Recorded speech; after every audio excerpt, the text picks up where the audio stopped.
Eu perdi meu pai quando eu tinha 13 anos.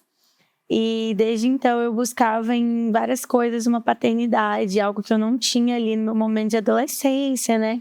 De juventude. E meu relacionamento com Deus começou a ser mais intenso quando ele teve um encontro comigo no acampamento GR 2018, que é o acampamento da Reed aqui da Oitava. Eu encontrei em Deus um aba mesmo, sabe? Um conforto. Ele me acalenta e ele é um relacionamento realmente de pai. E acho que é isso. Bacana. Depois que eu voltei do acampamento de carnaval da Oitava, e antes disso eu estava passando por dificuldades, não conseguia me perdoar tanto pelos pecados que eu cometia, quanto pelos pecados que eu cometi no passado, antes de ter realmente um encontro com Deus. E aí, nesse contexto, eu comecei a orar para Deus me curar, me tratar nesse sentido do auto-perdão, que eu sei que às vezes é muito difícil a gente se perdoar por algo que a gente já cometeu. E Deus começou a falar muito comigo nessa área. Tudo que eu tinha feito, dele já tinha perdoado. Tudo que eu ainda ia fazer, ele já tinha perdoado. Já tinha sido consumado, né? E aí eu comecei a escrever Tetelestai nesse sentido. Porque Deus estava tratando comigo nesse sentido. Tetelestai significa estar consumado. Às vezes muitas pessoas não sabem. Até quando eu toquei algumas vezes na igreja, a galera ficava tipo... Tá, mas o que é Tetelestai? E Tetelestai é exatamente estar consumado, sabe? O Espírito Santo, ele fala muito comigo no quesito, tipo assim, Ana, vai compor. Eu preciso que a minha igreja ouça isso. Tem outras pessoas passando a mesma situação que você. Nem tudo que a gente compor vai ficar maravilhoso. A gente fez um grupo de composição do Oitava Link, né? Eu já tinha a Tetelestai escrita, eu falei, não deve dar nada, né? Mas vou colocar ali no nosso grupo de composição para ver o que os meninos acham. E Dada foi uma bênção na minha vida. No dia eu até não tinha ido, porque tinha acontecido imprevistos. E aí o Dada com os meninos começaram a pegar na música, a começar a dar uma forma para a música. E depois eu cheguei e aí começou a juntar as ideias. E aí foi saindo realmente do papel, foi ganhando forma, né? A música. E acho que foi nesse dia realmente que o Dada teve o primeiro contato com o Tetelestai. E de cara ele já super abraçou a ideia, sabe?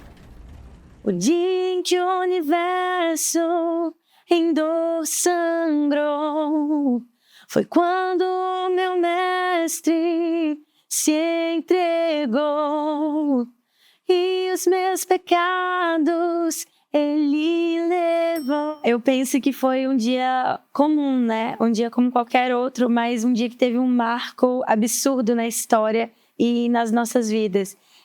Foi um dia em que o universo parou, fala que a terra tremeu, né? Que os céus ficaram escuros, a terra tremeu, porque foi um dia que teve um sofrimento absurdo ali para todo o universo. Foi um Deus que se entregou por humanos, por nós, né? Frágeis, pecadores. E nesse dia, toda uma guerra espiritual já estava consumada. Porque a partir daquele dia, a gente já sabia que a vitória era certa, que Jesus já tinha vencido a morte.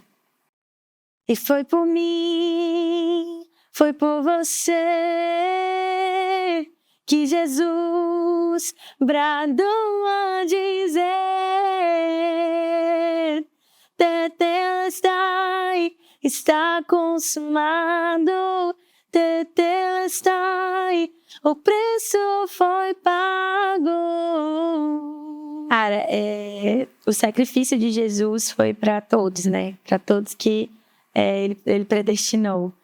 E não só para os judeus naquela época, mas também para os gentios. É engraçado lembrar que Jesus foi crucificado do lado de 2 ladrões, né? E isso por si só já é uma ironia, assim, né? Absurda. Como que um cordeiro imaculado, que não tinha pecado nenhum, é crucificado do lado de 2 pessoas manchadas pelo pecado, né?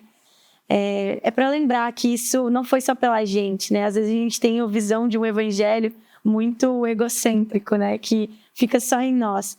Mas isso foi por todos nós, sabe? Foi por todos nós que Jesus bradou a dizer: Tetelestai, está consumado.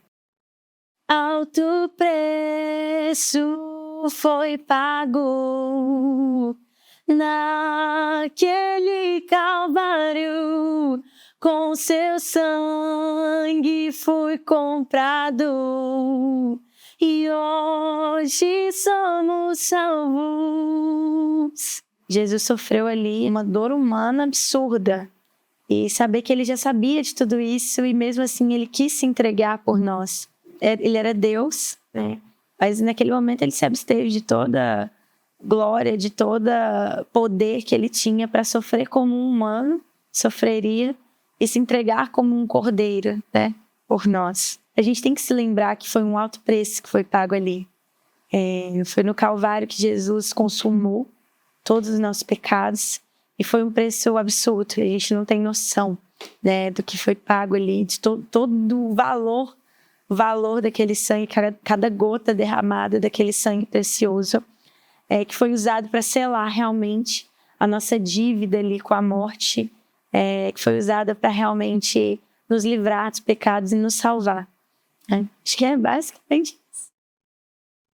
Meus pecados foram levados, apagados e lançados ao mar, os meus erros anulados, pois tomou a minha cruz. Essa estrofe, cada parte dela é uma porrada na cara, sabe? A primeira parte fala que meus pecados foram levados, apagados e lançados ao mar. Lembra aquela parte da Bíblia que fala que nossos pecados são lançados ao mar do esquecimento, né? Que nada que a gente faz e a gente pede perdão para Deus, quando a gente se arrepende de fato, os nossos pecados são lançados ao mar do esquecimento. Traz a memória daquela situação que eu estava vivendo, sabe? Eu me punia muito, mas às vezes Deus já tinha liberado perdão, os meus pecados já estavam lá no mar do esquecimento e eu estava aqui remoendo, sabe? Isso era para me lembrar, sabe? Que não preciso ficar me remoendo, porque os meus pecados, Deus às vezes nem se lembra mais deles, sabe? Porque eu já me arrependi. A questão dele ter tomado a nossa cruz, pois tomou a minha cruz. Eu gosto muito do vínculo que faz com Barrabás e Jesus. Eu compondo essa passagem, eu me lembro dessa parte da Bíblia. Barrabás, que era para ser crucificado, e a multidão, né, foi lá e falou, liberte o Barrabás. A cruz naquela época era feita no molde da pessoa que ia ser crucificada. E a cruz não era de Jesus, a cruz tinha sido feita para Barrabás. Aquela cruz, na verdade, é a nossa cruz. Ele tomou ela e foi crucificado no nosso lugar. Sabe? A nossa culpa ele levou, sabe? Então, essa parte de tomou a minha cruz, eu gosto de lembrar dessa parte, desse contexto histórico mesmo, sabe? Que levava ali Jesus naquele momento a morrer numa cruz que não era dele. Pessoal, essa foi a análise da letra de Tetelestai e já vocês vão poder escutar essa música. Então, faça já o seu pré-save. Até lá!